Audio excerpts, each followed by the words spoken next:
오늘 이 시간에는 사도신경 거룩한 공예와 성도가 서로 교통하는 것과 라는 제목으로 말씀을 전하도록 하겠습니다. 사랑하는 성도 여러분, 우리가 매 주일 예배 때마다 사도신경을 고백할 때 솔직히 가장 가슴에 와닿지 않고 또 기계적으로 중얼거리며 넘어가는 대목이 여러분 어느 부분입니까?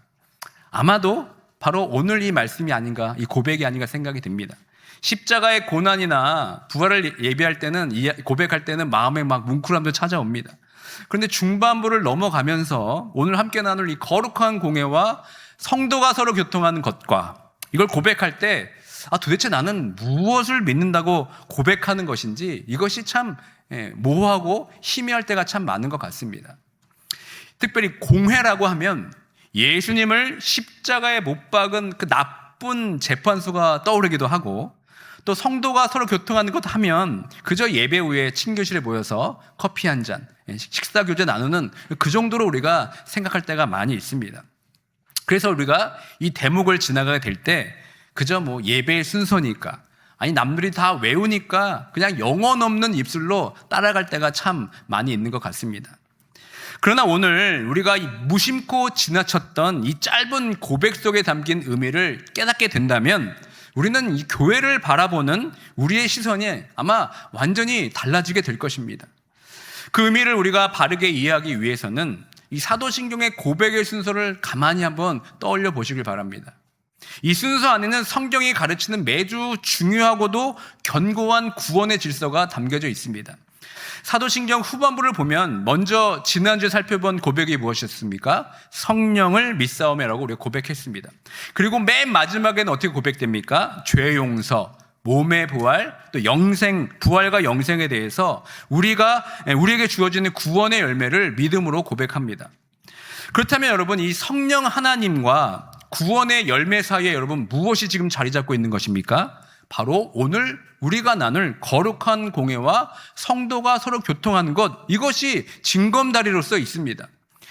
그러니까 이 순서가 우리에게 가르쳐주는 명확한 진리는 이것입니다. 즉, 내 죄가 씻겨지고 영생을 얻는 이 위대한 구원의 은혜는 단순히 나 홀로 골방에 있다고 주어지는 것이 아니란 뜻입니다. 하나님이 베푸시는 그 구원의 은혜는 반드시 성령께서 세우신 교회라는 공동체와 그 안에서 참된 사귐을 통하여 우리에게 흘러 들어온다는 위대한 선언을 우리에게 알려주고 있습니다. 여러분, 교회가 세워진 과정을 머릿속으로 한번 그려보십시오. 성자 예수님께서 이 땅에 계실 때 마태복음 16장 18절에서 이렇게 고백하셨습니다. 함께 봉독합니다. 또 내가 내게 이르노니 너는 베드로라. 내가 이 반석 위에 내 교회를 세우리니 음부의 권세가 이기지 못하리라. 예수님께서는 이 약속의 말씀을 지키기 위해 친히 십자가에 피 흘려 죽으시고 부활하셨습니다. 그리고 하늘로 승천하셨고 하늘 보좌에 앉아 지금 통치하고 계십니다. 자, 그렇다면 십자가에서 이 완성된 교회의 도면을 가지고 실제로 이 땅에서 교회를 건축하신 분, 이 교회를 이끄신 분이 누구십니까? 바로 오순절 마가의 다락방에 불처럼 임하셨던 성령 하나님이십니다. 그러니까 성부 하나님께서 교회를 계획하셨고 성자 예수님께서 십자가의 피로 교회를 사셨다면 두려움에 떨던 제자들의 심령의 믿음을 폭발시켜서 이 땅에 영광스러울 교회를 탄생시킨 분이 누구십니까? 바로 성령 하나님이십니다. 그 성령을 받은 자들이 모여서 사도들의 가르침을 받고 서로 떡을 떼며 교제하고 오로지 기도에 힘쓰는 것, 이게 바로 교회의 시작이었습니다. 그러므로 여러분, 성령을 빼놓고는 교회를 이야기할 수가 없습니다. 교회는 오직 성령의 역사로만 이루어지는 것입니다. 초대교회를 뒤흔들었던 바로 이 성령의 사역으로 말미암아 예루살렘 교회가 태어났습니다. 그리고 안디옥 교회가 태어났고 신약의 무수한 교회가 세워졌으며 바로 오늘 이 시카고 이 땅에 한인 제일장로교회가 세워지게 된 것입니다. 그렇다면 여러분, 삼위일체 하나님께서 이토록 치밀한 섭리로 세우신 이 거룩한 공교회와 성도의 교통은 도대체 어떤 신비를 가지고 있겠습니까? 또 이 교회 안으로 부름받은 우리는 세상 속에서 어떤 존재로 우리가 살아가야 됩니까? 이 위대한 질문에 답을 하기 위해서 오늘 우리가 고백한 두 가지 내용 중 먼저 거룩한 공교회에 대해서 한번 나눠보길 원합니다. 이 거룩한 공교회가 무엇인지 그 참된 의미를 깨닫기 위해서는 먼저 우리가 이 단어에 대해 겪고 있는 아주 현실적인 오해를 우리가 바로 잡아야 됩니다. 지금 우리가 사용하는 사도신경에는 거룩한 공회라고 되어 있습니다. 그런데 이 단어 때문에, 이 공회라는 단어 때문에 남모를 혼란을 겪는 분들이 때로 꽤 있습니다. 신약 성경을 읽어보면 예수님을 십자가에 못 박도록 사형 판결을 내는 곳이 여러분 어디입니까? 그 이름이 무엇입니까? 바로 사내들인 공회입니다. 그래서 예배 때마다 아니 예수님을 죽인 그 나쁜 공회를 왜 우리가 거룩하다고 하면서 믿어야 된단 말인가 하면서 아마 속으로 좀 찜찜해 하셨던 분들이 아마 이 자리에 계실 겁니다. 그래서 새 번역 사도신경은 이 부분을 어떻게 번역합니까? 거룩한 공회를 거룩한 공교회 이렇게 새롭게 번역이 되어 있습니다. 그렇다면 여러분 이 공교회의 뜻이 어떤 뜻입니까? 이걸 라틴어 원문은 이렇게 고백합니다. Sanctam Ecclesiam Catholicam 이렇게 말하는데 이것을 이제 영어로 보면 이런 겁니다. The Holy Catholic Church 거룩한 공교회 이게 바로 사도신경 원문의 뜻입니다. 그런데 이 영어 번역을 보고 또 한 번 흠칫 놀란 분이 계십니다.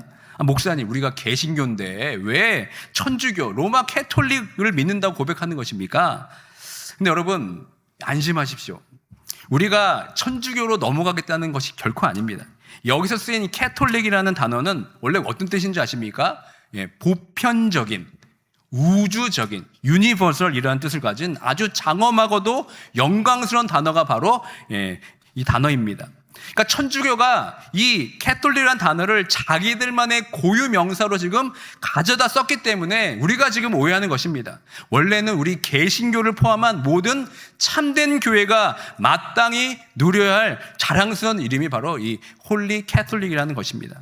그래서 우리나라 번역을 보면 어떻게 공교회라는 뜻이 어떤 뜻입니까? 공자가 무슨 뜻이냐면 공평할 공, 그 다음에 공공의 공 이렇게 사용됩니다.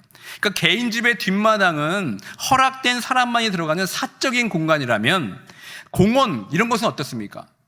남녀노소 누구에게 열려있는 누구나 갈 수 있는 열린 공간입니다. 보편적인 공간이 되는 겁니다. 그 성도 여러분 이 보편적이다라는 말이 그저 우리가 사전에 나오는 딱딱하고 건조한 단어처럼 들리지만 이 보편적이라는 단어 뜻을 우리가 곰곰이 생각해보면 이처럼 은혜가 되는 단어가 없는 겁니다. 가슴 벅찬 은혜의 단어입니다. 왜 그렇습니까? 우리가 사는 이민 사회를 돌아보십시오. 우리들 사이에는 언제나 보이지 않는 끼리끼리의 단단한 장벽이 있습니다. 세상은 끊임없이 우리에게 너는 우리와 같은 조건을 가지고 있는가? 라고 묻습니다. 그래서 어떡합니까? 고향이 같아야 향후에 들어갈 수 있습니다. 같은 대학에 나와야 동문회라는 곳에 우리가 낄 수가 있습니다. 그리고 경제적 수준이나 직업에 따라서 눈에 보이지 않는 잔인한 선들이 우리 주변에 얼마나 많이 그어져 있습니까? 또 우리가 사는 이 세상은 어떻습니까? 낯선 이국 땅에서 신분의 문제 때문에 또 언어라는 문제 때문에 주류 사이에 끼지 못하고 투명 인간처럼 치으면서 남몰래 그 서글픔을 삼켜있던 시간들이 얼마나 많이 있습니까? 주류 사회의 가치관과 또 부모 세대의 전통 사이에 나는 누구인가 고민하면서 방황하는 우리 자녀 세대들의 아픔이 또 얼마나 깊습니까?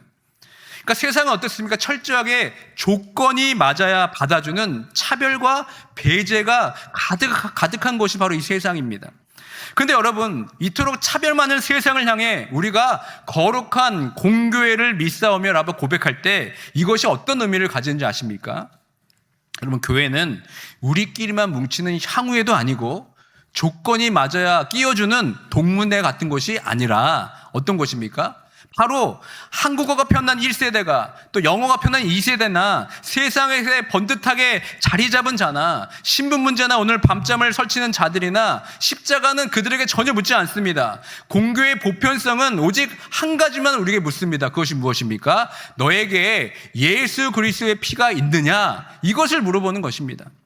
오직 예수 그리스도의 십자가의 피를 의지하는 자라면 그 어떤 세상의 조건과 장벽도 다 허물어 버리고 모두를 한가족으로 품어주는 위대하고 우주적인 하나님의 집, 이것이 바로 우리가 고백하는 거룩한 공교회의 보편성이라는 것입니다.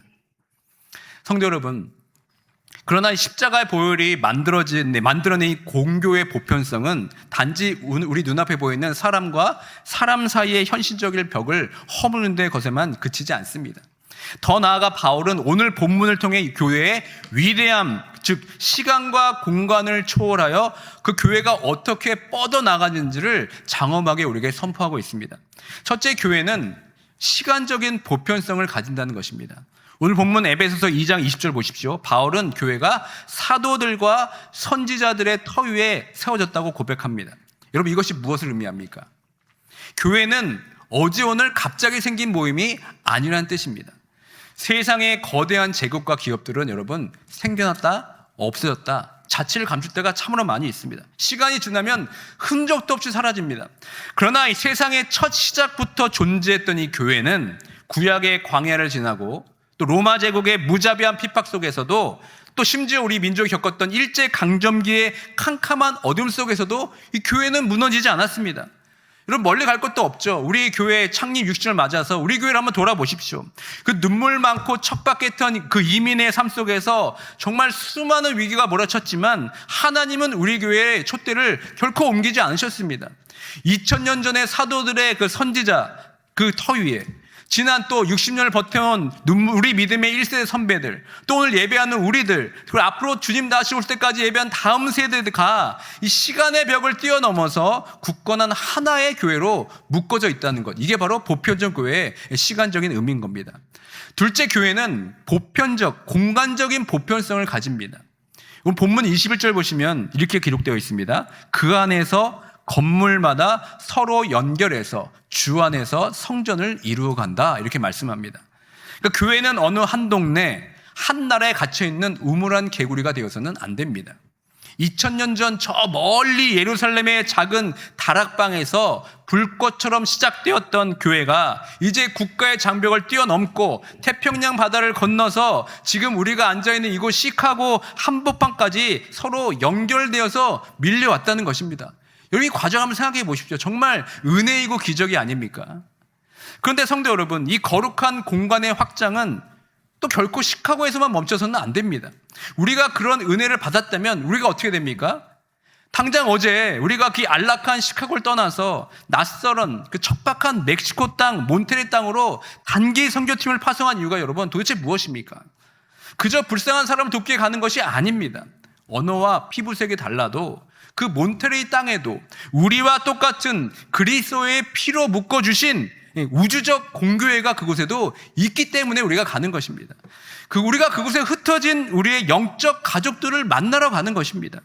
이것이 바로 공간을 초월하여서 온 세상을 덮으며 함께 지어져 가는 공교회의 위대한 신비입니다. 성도 여러분, 이 시공간을 초월하여서 이 위대한 공교의 영광을 듣다 보면 우리 마음 한편에 아마 이런 질문이 생길지도 모르겠습니다. 목사님, 성경이 말하는 교회는 저렇게 영광스럽고 완전한데 왜 우리가 현실에 겪는 교회는 갈등이 많고 왜 상처가 이렇게 많습니까? 왜 교회는 이렇게 하나가 되질 않습니까? 라면서 반문할 수도 있겠습니다. 이 질문에 대한 해답을 여러분 어떻게 찾을 수 있겠습니까? 오늘 본문 에베소서 2장 20절과 21절에서 그 안에 여러분 답이 있습니다. 바울은 이 교회가 어떻게 지어가는지 이렇게 묘사하고 있습니다. 함께 우리 봉독하도록 하겠습니다. 너희는 사도들과 선지자들의 터 위에 세우심을 입은 자라. 그리스도 예수께서 친히 모퉁이돌이 되셨느니라. 그 안에서 건물마다 서로 연결하여 주 안에서 성전이 되어가고. 여러분, 건물을 지을 때 어떻게 지금 짓는다고 얘기했습니까? 서로 연결하여서 지어간다고 말씀하고 있습니다. 여러분, 이 말이 어떤 뜻입니까? 그러니까 교회는 공장에서 똑같은 모양으로 예쁘게 찍어낸 벽돌들의 모임이 아니라는 뜻입니다. 우리 각자는 여러분 다 세상에서 굴러다니던 생김새도 다르고 성격도 다 다른 거칠고 뾰족한 돌들입니다. 원래 유대인과 이방인이라는 이 둘 돌덩어리는 원수지간이었습니다. 그들 사이에는 결코 무너질 수밖에 없는 막힌 담이 있었습니다. 그런데 십자가에 피 흘리신 예수 그리스도께서 완벽한 모퉁이돌이 되어주셨습니다. 그 모퉁이돌이 중심을 잡아주자 도저히 하나 될 수 없던 그 뾰족한 돌들이 그리스도에게로 지금 맞춰 깎여가면서 하나로 연결된 것입니다. 여러분, 돌과 돌이 깎여서 이음새가 된다는 것이 얼마나 고통스러운 일입니까? 돌들과 돌들이 깎여서 서로 하나가 된다는 것이 얼마나 큰 마찰임이 나겠습니까? 그러므로 여러분, 교회가 하나 되는 과정에서 우리가 겪는 갈등과 상처는 여러분, 교회가 실패했다는 증거가 결코 아닙니다. 그것은 우리가 십자가 모퉁이 돌에 맞춰서 서로 깎여 나가며 하나님이 거하실 영광스러운 성전으로 지어져 가고 있다는 살아있는 증거가 되는 것입니다. 사랑하는 성도 여러분, 이 말씀이 지금 누구를 향한 진리입니까? 바로 시카고 땅에 세워진 우리 한인 제일장로를 향한 하나님의 음성인 것입니다. 낯선 이국 땅에서 언어와 신분 장벽에 갇혀서 생존에 정말 위에서 뼈를 깎는 수고를 감당해 오시는 1세대 성도님들, 그리고 여러분, 주류 사회의 가치관과 한인 가정의 전통 사이에서 남모를 정체성의 혼란을 겪으며 아파하는 우리 2세대 자녀들, 솔직히 여러분, 이 두 세대 사이에는 유대인과 이방인처럼 하나가 될 수 없는 뛰어넘기 힘든 문화적 담장이 분명히 있습니다. 서로 이해하지 못해서 아파하며 부실 때가 너무나 많이 있습니다.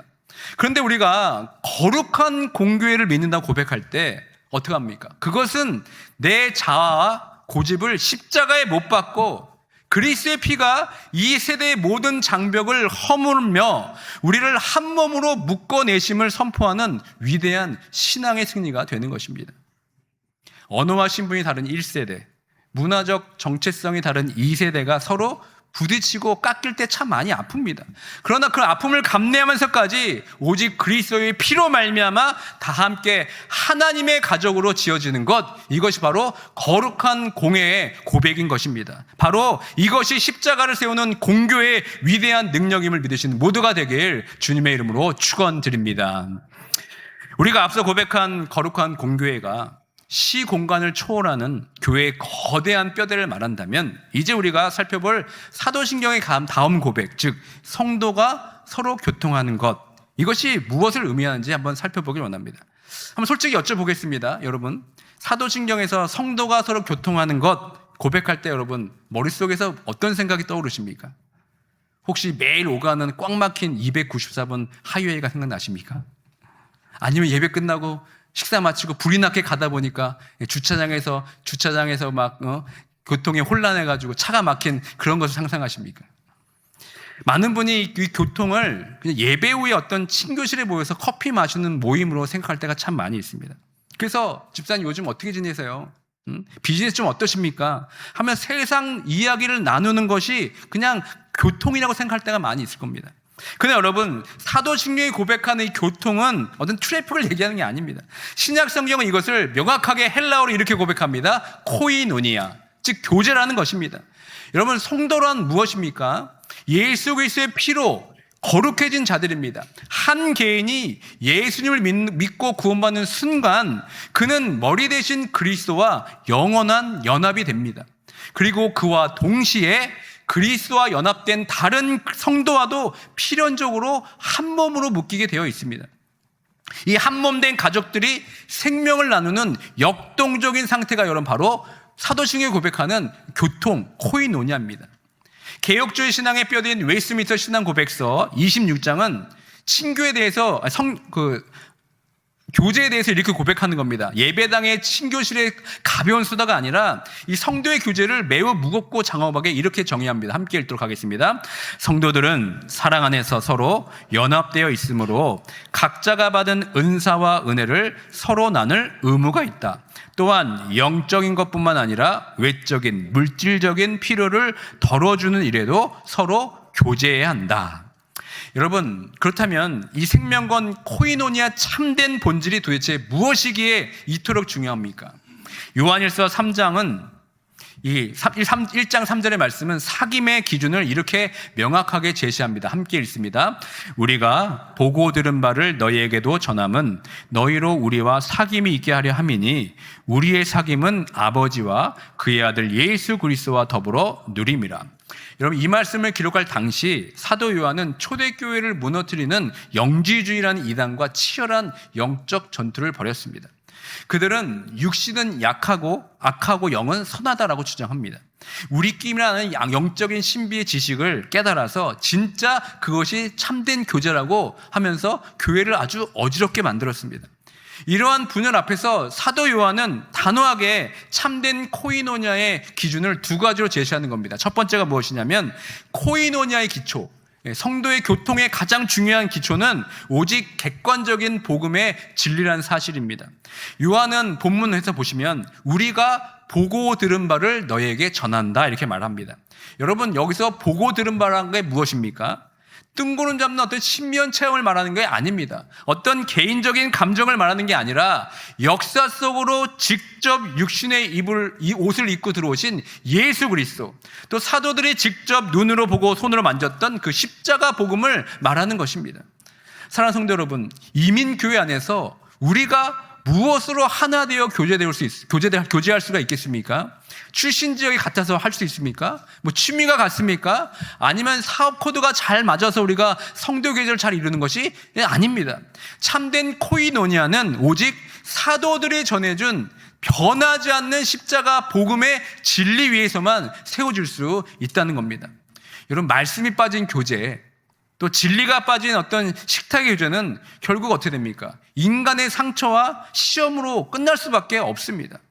그러나 반대로 우리가 이 친교실에서, 오늘 점심이 김치찌개인데 김치찌개 한 그릇을 나누면서 그 대화 속에서 나를 살리신 십자가의 은혜가 나누어지고 서로의 아픔을 위해 기도해 줄 때 그 시끌벅적한 친교실은 소음이 가득한 공간이 아니라 무엇입니까? 하나님이 임재하시는 지성소가 되는 것입니다. 둘째는 코이노니아의 본질은 이 삼위일체 하나님과의 사귐으로부터 시작이 된다는 겁니다. 요한은 어떻게 고백합니까? 우리의 사귐은 아버지와 그의 아들 예수 그리스도와 더불어 누림이라 이렇게 말씀합니다. 요한이 말하는 사귐의 이 순서를 여러분 정말 주목해 보셔야 됩니다. 성도의 교제는 사람과 사람이 만나서 인간적으로 친해지는 것이 결코 아닙니다.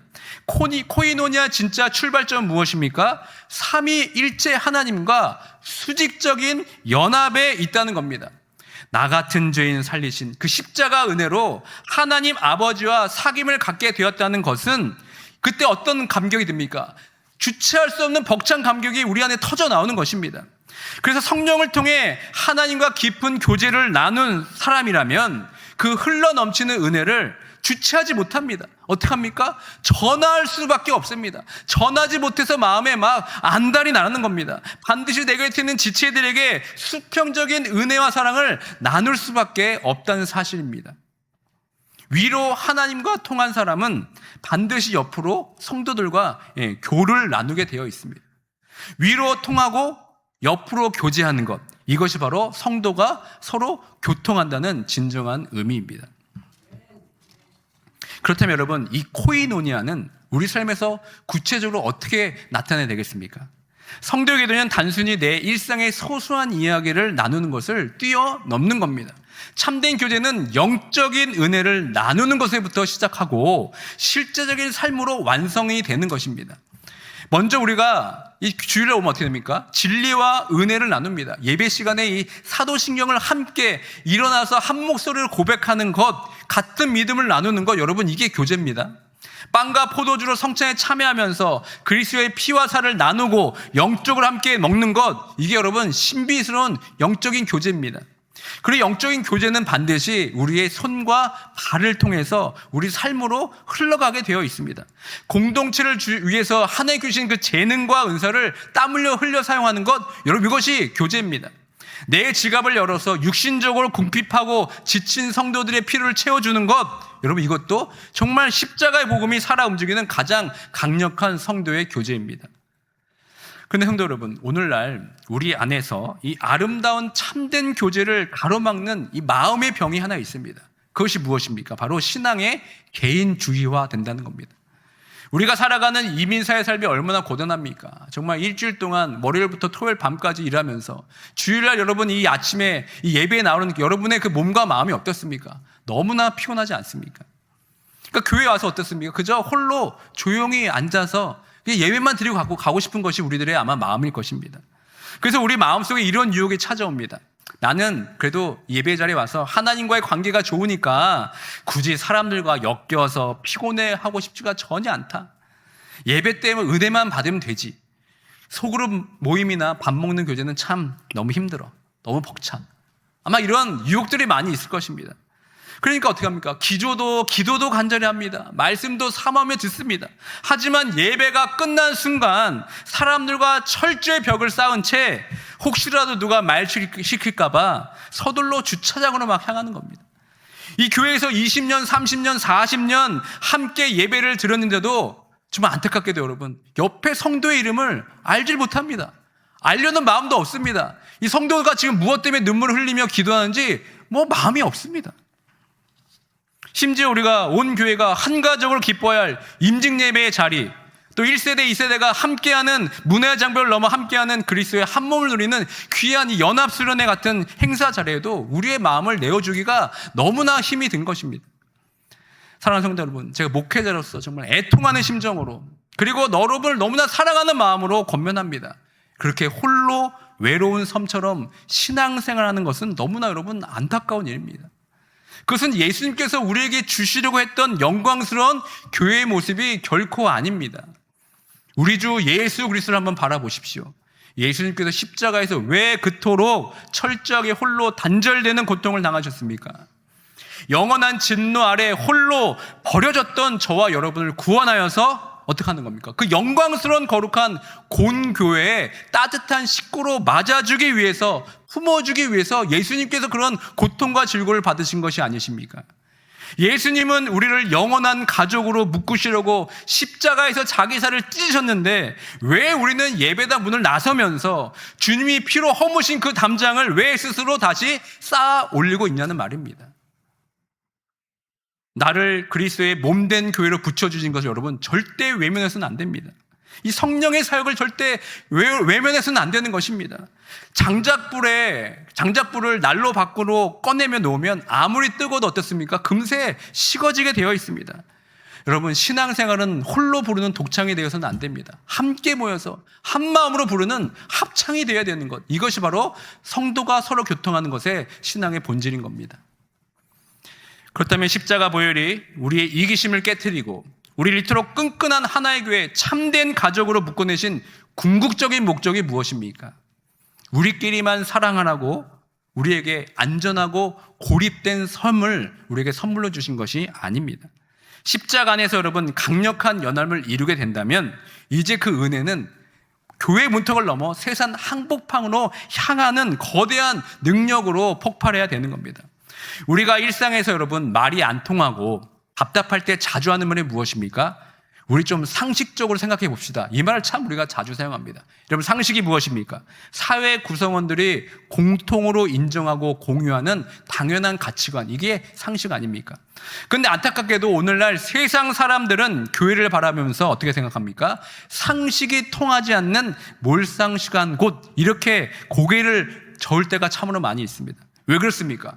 교회라는 것이 내 고향, 내 신분, 내 수준만 따지는 이 세상의 장벽을 그대로 교회 안에 지금 펼쳐져 있기 때문이 아니겠습니까?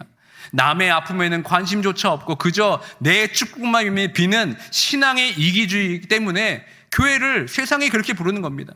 오죽했으면 여러분 어떤 교회 홈페이지 그 교회 표어가 뭔지 아십니까? 상식이 통하는 교회. 이게 여러분 그 교회의 표어입니다. 근데 여러분, 우리가 공교회와 성도의 교제를 믿는다는 것은 단순히 우리가 세상 사람들의 얄팍한 윤리적 상식에 우리를 끼워 맞추겠다는 것이 아닙니다. 그것은 장벽을 뛰어넘는 이 십자가의 복음과 조건 없이 생명과 물질을 나눠주는 우리의 영광스러운 사귐이야말로 이 세상의 모든 부조리를 치유하는 가장 완벽한 상식이며 영원한 보편적 진리임을 우리가 당당히 선포하는 것입니다. 저와 여러분은 이 세상 가치관에 질질 끌려다니는 사람들이 되어서는 안 됩니다. 구원받은 우리들의 진리를 세상이 쫓아오게 우리가 만들어야 됩니다. 꽉 막히고 단전될 세상을 복음의 사귐으로 시원하게 뚫어주는 진리의 사람들이 바로 우리와 우리 교회가 되어야 됩니다. 예전 우리 학창시절 때 체육 시간에 보면 운동장에 막 사람들이 흩어져 있습니다. 그때 최우 선생님이 호루라기 불면 어떻게 합니까? 누구 한 명을 지목하면서 이렇게 합니다. 기준! 그럽니다. 그러면 어떻게 합니까? 그 학생이 손을 들고 기준 외칩니다. 그러면 우리도 모르게 자연스럽게 좌우정렬을 하면서 우리가 서게 됩니다. 마찬가지입니다. 참된 교회, 공교회로 지어져가는 우리가, 또 십자가의 피로 뜨겁게 교제하는 우리가 분열되고 단절되어서 혼잡한 이 이민세의 한복판에 서서 십자가를 높이 들고 기준이라고 외치는 세상의 영적 나침반이 되어야 되지 않겠습니까? 잠시 후 우리가 함께 부를 찬양은 이런 고백입니다. 주님은 우리를 이곳 어두운 세상의 빛으로 부르셨다. 이렇게 고백합니다. 그러니까 건물이 아니라 성령을 모신 우리 자신이 세상을 고치고 살리는 영광스러운 움직이는 공교회라는 뜻입니다. 사랑하는 성도 여러분, 여러분 자신이 성령께서 친히 거하시는 거룩한 공교회요, 생명을 나누는 참된 지체이심을 믿으십니까? 그렇다면 이제 여러분 세상에 나아갈 때 여러분의 존재 자체가 이 교회라는 영광스럽고 위대한 정체성을 여러분 가슴 깊이 새기시길 바랍니다. 여러분은 주일 아침에 잠깐 건물로서 교회에 왔다가 흩어지는 종교 소비자가 되어서는 안 됩니다. 여러분 한 사람 한 사람이 성령을 모시고 세상 속으로 걸어 들어가는 것, 그것이 바로 살아 숨쉬는 공교회의 우주적 모습이고 그리스도의 몸 그 자체인 것입니다. 그러므로 여러분 선포합니다. 세상 속에서 여러분 당당히 어깨를 펴시고 사시길 바랍니다. 여러분은 세상의 차가운 가치관에 질질 끌려다니는 사람들이 아니라 십자가를 높이 들고 흔들리는 이민사회 한복판에 영적인 기준을 세우는 진리의 사람들임을 꼭 기억하시는 모두가 되길 주님의 이름으로 축원드립니다. 창립 60년을 통과한 우리 교회가 이제 건물과 제도의 장벽을 넘어서서 시공간을 초월하는 이 거룩한 공교회로 우뚝 서기를 원합니다. 다가오는 한 주간 여러분 어떻게 사실 예정이십니까? 다가오는 한 주간 여러분의 발을 딛고 살아가는 이 거친 시카고의 세상 한복판에서 여러분 내가 곧 움직이는 교회라는 위대한 정체성을 가슴에 품고 십자가 복음과 진리와 이 사랑의 교제를 당당히 살아내셔서 세상을 치유하고 고쳐내는 우리 한인제일장로교회 모든 영광스러운 성도님 되시길 주님의 이름으로 간절히 축원드립니다.